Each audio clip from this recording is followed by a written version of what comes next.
Maria, pwede ba kung ano, pwede ba ikwento mo sa amin kung paano kayo nagkainitan ni Joshua? Paano ka niligawan? Alam mo na may bipolar siya, so bipolar ko mo kayo.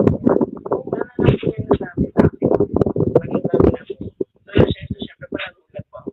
Eh, meron nang simula, hindi ko naman po alam yung tungkol doon, wala po akong idea. Hanggang sa, parang po unti-unti pa nagmamahal yung